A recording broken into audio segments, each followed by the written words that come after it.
Hi guys, I'm Arese. Welcome to another episode of The Bridge, Africa's #1 financial literacy show, brought to you by Business Day. This season, we're shaking things up a bit.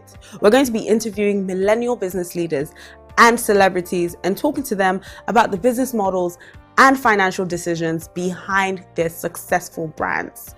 Our guest today is Karibi-Whyte, aka Bobby Taylor.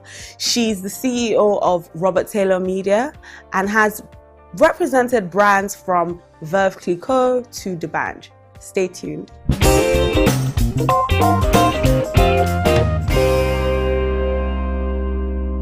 Hi, Bookie. Hi. Thank you so much for coming on the show. My pleasure. We really appreciate it. Anytime. So let me give you a quick rundown of what The Bridge is about. Okay. So The Bridge is basically a show that is going to showcase brands like yourself and show a millennial audience the business models and financial decisions that led to your successful brand. Okay. So they're basically a younger Bobby Taylor, or Karibi-Whyte, sorry, my bad, would look at this interview and sort of get some insight into how to build a business like yours. Right.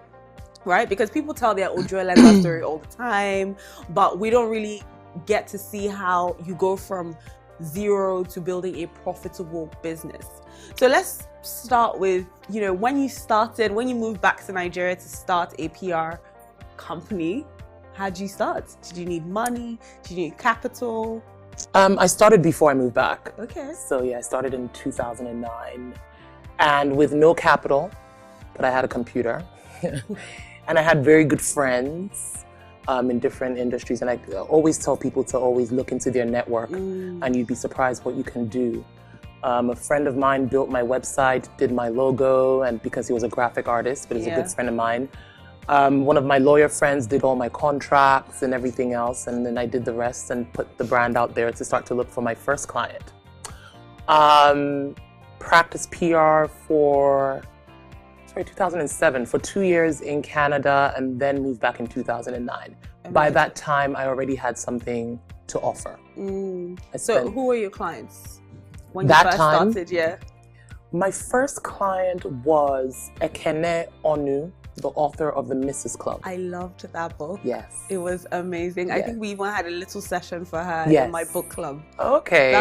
That is amazing. Yes, that was my first client, and we did the event somewhere on Awolowo Road where we did the book launch and we did media tours and all of that.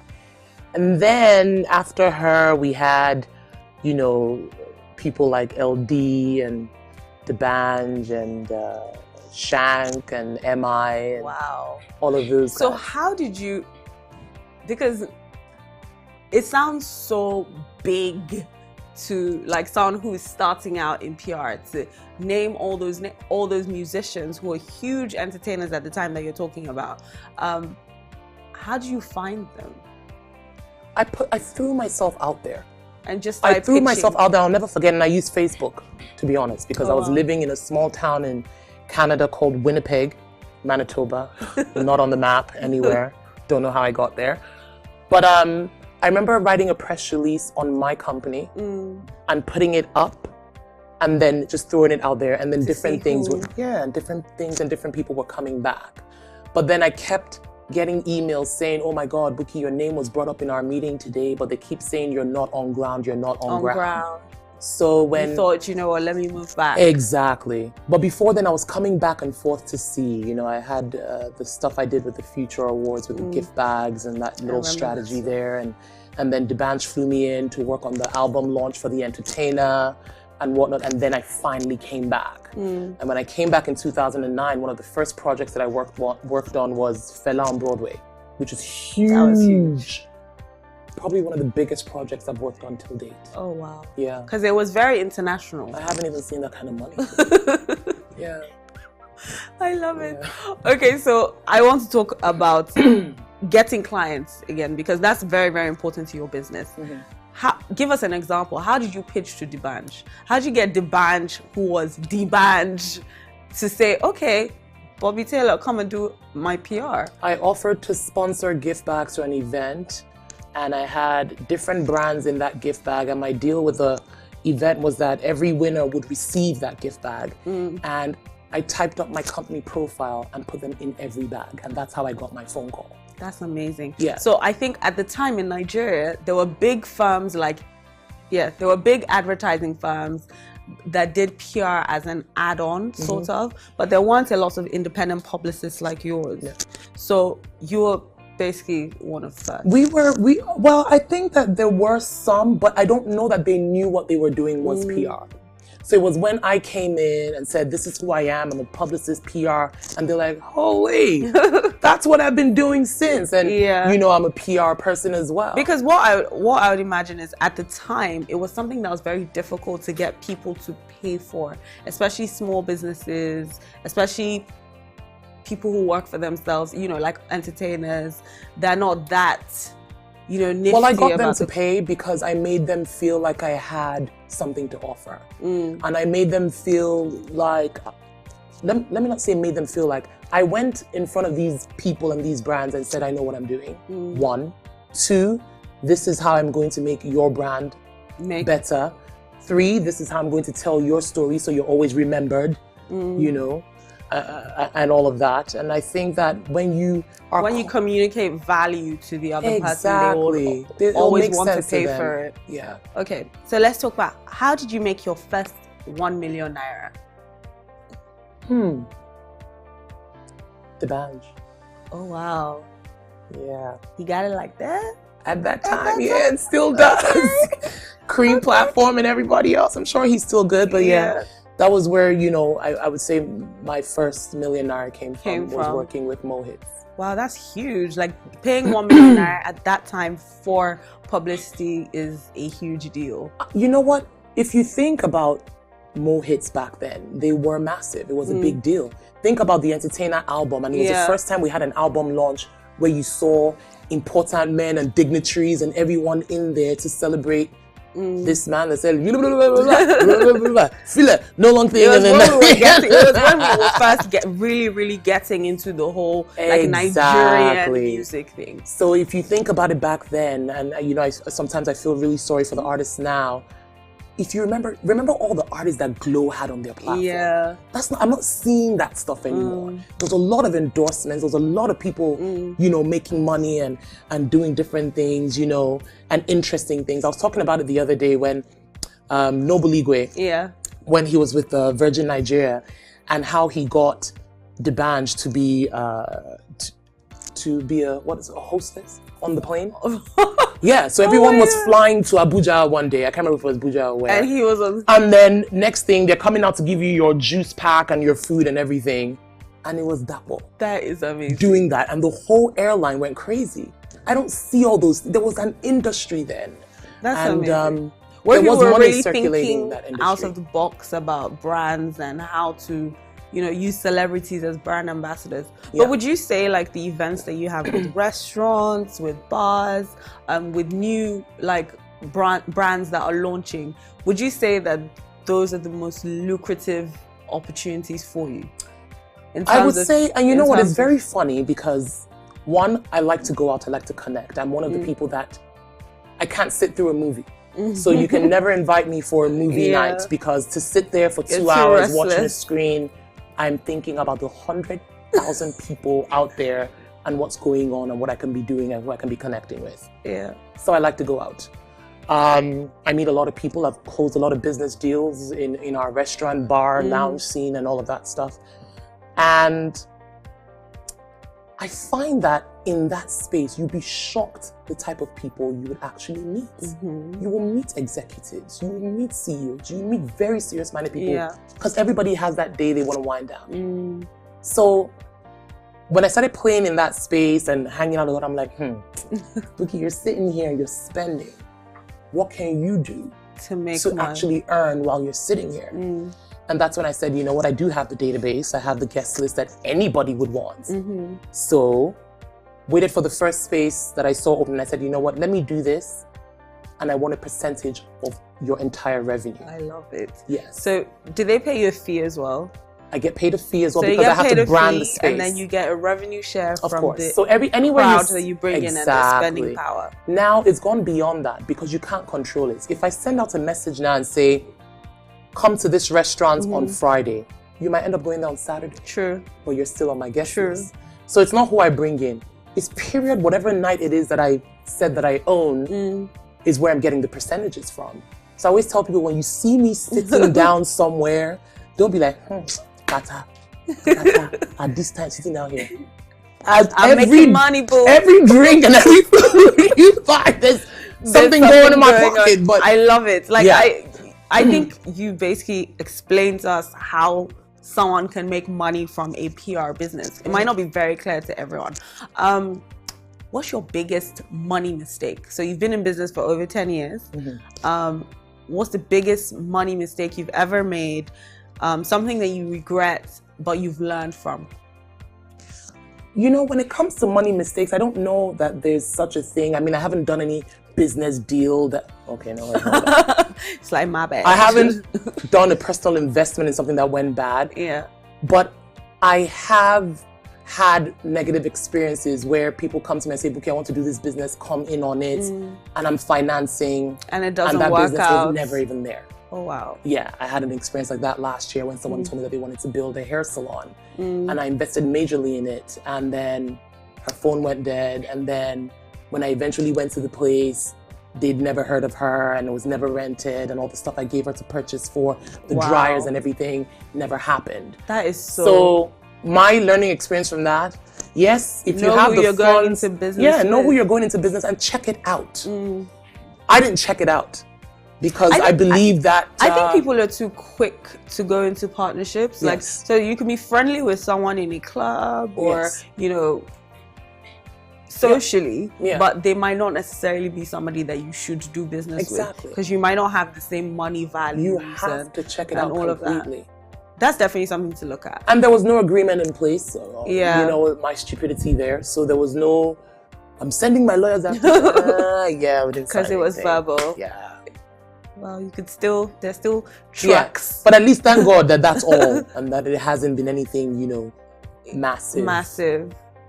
Okay, so what is your money philosophy? What is the one thing that you absolutely have to do with your money? Like your smart money mantra. Do you want me to say the right thing? Or the real thing? Tell us the real thing, Bookie. I'll say both. Okay. So of course, if you have money, of course you want to invest it, you want to make more, it needs to make sense and all of that. I'm wincing because I know what she would say. I also think you need to pay yourself. I know a lot of people that own businesses that do not pay themselves. And so they mix their business finances with their personal finances. And what you end up noticing is that they start to take money out of the company. As opposed to paying themselves. Because you don't know the difference between your profits anymore. Your cash flows. And I will not lie to you, I was that way for a long time because I was a one-woman business. I didn't see the need to do any of that. But then as my staff strength started growing to 10, 12 and everything, I was like, okay, so maybe I shouldn't be holding my company card anymore. Maybe I shouldn't, because it was very solo. So it was just like my accounts and my business and this is what I do. But I think, to be fair, like a lot of people make that mistake, and when you're starting out in a business, first of all, it's a little bit confusing. Your business sometimes may not be able to afford to pay you, so it takes a while to sort of stabilize. But as long as you know that at some point you have to pay yourself a salary, otherwise you're going to be mixing your business cash flows with your and I expenses. find that, you know, if you say your business is not, you know, strong, even if you're paying yourself 20K, just do it. And have it on record so that listen, there's something about even when it feels professional. It kind of makes you just do the right thing. Because for a long time I didn't pay myself. I knew what my staff salaries were and I had the card, and you know, if I was traveling, I'd go on my card. If I was doing this, I'd go here. If I was paying for something, and I probably, now my business is 10 years old. I got my accountant 6 years ago. So 4 years without working with an accountant. Finding apps that would help me do my accounting by myself, in which I'm sure I was doing absolutely nonsense. My accountants is great when I could afford. And you know what? You'd be shocked how many affordable accountants are out there. They don't need to sit in your office every day. They can quarterly, look once at your a day, financials. couple of hours, just check the books, let you know what you're doing wrong, give you a nice snapshot as to what your business is doing. And they can go, and you'd find that you can find people 40K, 30K, blah, blah. I mean, mine is a little higher, but you know. But you can find affordable people to help you clean up your books and make sure that your taxes are paid on time. Because most small business owners, you get to a point where money's coming in, it's going out, and you have no clue like that you've even made that much money in a year. Because you spent it all. And then another thing that I find that I do very well that really helped me is depending on the service and depending on the company or the brand or whatever it is I'm doing, I throw things in different accounts. So the nightlife space and the restaurants and all of that stuff has its own account. Separate. Robert Taylor Media separate. Guest List Co separate. That's great. And that way it's more difficult to kind of spend everything. And then also you can see where the cash flows are coming from. You can I can see where it generates the most money. Exactly. Is doing best. So what's the best investment you've ever made? Like, so we've talked about your money mistake, but what's the one thing that's been like a so money moment for you where you've invested money and you won big? Now, this might be very interesting to say because I don't know if it's physical money like that. But the best investment I made was attending a leadership institute for 1 year. Okay. Because I learned so much. And it was very tasking. It was not cheap. I remember when I had to fly to New Jersey for a 1 hour in-person consultation that I felt I could have done via Skype. I didn't need to buy a plane ticket to go. And they were like, no, you knew what the requirements were before you signed up. You have to show up like everybody else. Oh, wow. But I learned a lot of amazing things. I mean, everything from my business strategy to longevity of the business, your business after you're not here or when you decide to stay. So much. A lot of processes changed in my office after that. This, and we did find, and we did see a lot of accountability, viability. Everything was just. I think what's great about that is sometimes people spend so much time going to leadership conferences, coaching sessions, but then they don't actually take the information and implement it in their business or their lives. So when you do that, you definitely see the returns. That's amazing. So final question. We ask all our guests this. If you hammered 1 billion naira, how would you spend it and how would you invest it? Let's just stick to naira. If I had 1 billion naira, of course, property, investments for sure. And I have this dream that I've been working on, actually. I think I would invest it there. Do you want to share what this dream is? Oh, it's coming. 8 weeks and we're ready. I'll tell you about it off air. Okay. And then we'll go copy it because you have money now. But anyway, make sure that my kids' educations are secured. I'm not very lavish. I don't buy too many bags and designer things like that. Seriously, it's like a $20 jacket. I know. $9.99 from TJ Maxx and stuff. I love to travel. So I would do a lot of traveling. So you're really into experiences. Exactly. That's amazing. Yeah, and I might open up my own restaurant and bar and lounge. And show the people how to do it. Because you know what? It's such an amazing and lucrative industry. When we're sad, we eat and drink. And when we're happy, we do it too. So I know. It's not going anywhere anytime soon. What do you feel about personal branding? Very important. Because I feel like these days, things have changed. Of course. In previous years, people when they thought about branding, they thought about, you know, logos and things like that. Now people buy into personal stories. Yes, and that's how it's always going to be. I mean, if you look at a lot of our luxury and high-end brands, and you look within the stories, you know, I was telling a story on my Instagram the other day about Veuve Clicquot and how that's a widow that owns that, and she was 27 when her husband died, and she took over the business, and that's the old lady you see on the cover there, and Veuve means widow, and it's Madame Clicquot, and she's built this empire. Same thing with the Dom Perignon, the monk, created by a monk, the Hennessy family, and all of that kind of stuff. So you'd be shocked. So if they can't afford to hire a company or even go on training, what are the kind of strategies they can employ to learn how to tell their own stories? Google is your best friend because you can learn a lot from there. But I find that brands that do have stories actually do the best. Exactly. You have to have a story. Oh, you opened this cleaning business. Why? To make money? No one cares. Nah. But if you came out saying that, you know, this is just an example, it's not real, but that, you know, every morning your mom made you go out to do this and do that, and your area of the house was always the nicest, and everybody used to beg your mom, oh, can she come and do my own place? Oh, can she come and do my place? And then people started paying you, and then that's how you came up with this company. Business. Then it's like...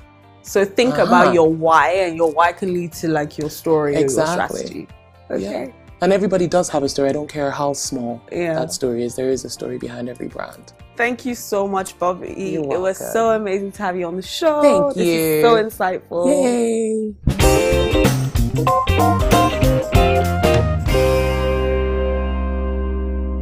That was an amazing interview with PR guru Bookie Karibi-Whyte, aka Bobby Taylor. So my 3 takeaways from that interview were: 1, publicity is really important because you could be the best at what you do or have the best idea, but if no one knows about it, you're not going to be able to scale properly. 2, storytelling has become really important in selling brands. And it helps if you know the why of why you're doing your business or why you went into your business.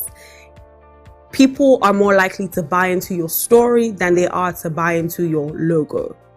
The 3rd thing I loved about that interview was the fact that when she was asked how she would spend and invest £1 billion, she said she was going to invest in her kids' education.